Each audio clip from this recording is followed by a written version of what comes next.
I'm Matthew Naylor. I'm the Managing Director of Naylor Flowers, a family-owned flower growing company in South Lincolnshire.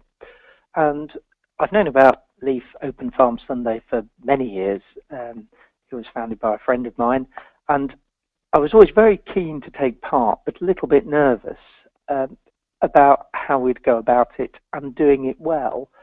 But the process was really good from when we registered our event with Leaf and spoke to other farmers locally. We realised that there were a lot of people who were willing to help us. And I'd made it my plan to do something in style if we were doing it. Personally, I didn't want to do a small event. I wanted to get lots of people there. So we really got stuck in. But for some farmers, it's more appropriate to start small with probably 20 or 30 or 50 visitors. That obviously doesn't matter. I can't take all the credit for what we did on our day because my secretary, Deborah, was brilliant. And it definitely needs one person who is organised, who chases the details. And it's always quite a nice idea to pull together a little committee, a working group of people who are passionate.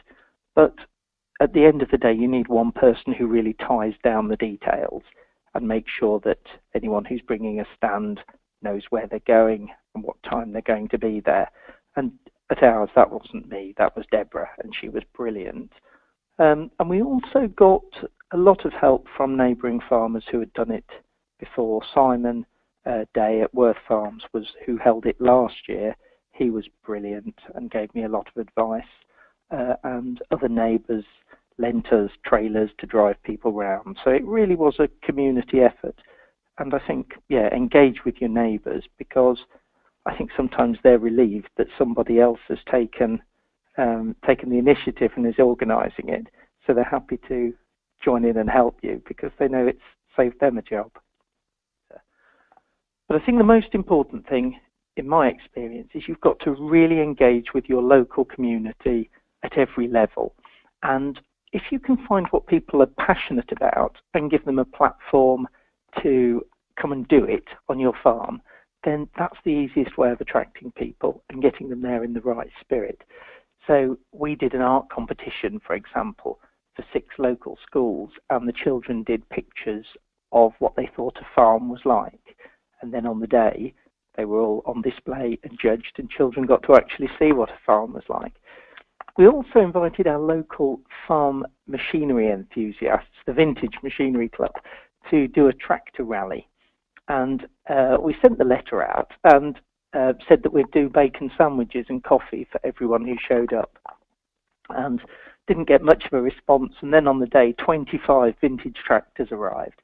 And we sent them off on a drive around all the local villages with a big sign on the back of the lead tractor advertising the event. And that proved really popular and added quite a bit of fun and like a little carnival.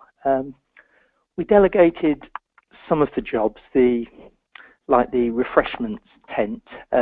We got our local Macmillan Cancer fundraising committee to do that, and they made teas, coffees and cakes and took the income, and it raised £1,000, which was good for them, and they were very keen to do it.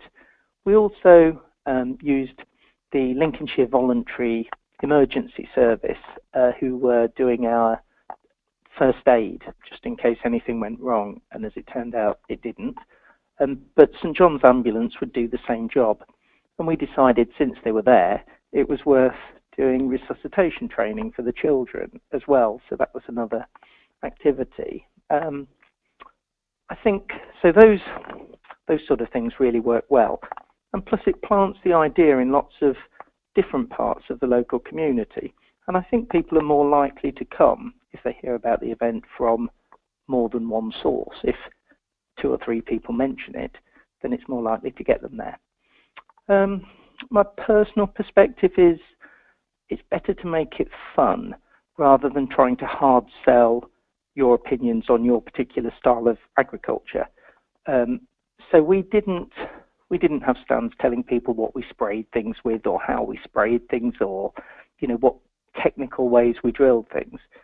We just wanted to create a nice atmosphere so that the visitors liked us and trusted us and thought it was a a good, trustworthy environment. So we had handmade painted signs for all the attractions and bales of straw for people to sit on. And we also had several live musicians playing throughout the day, a local brass band and the ukulele orchestra.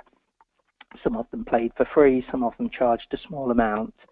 And I accept that our event was probably more quirky than some, but it did make for a really fun experience.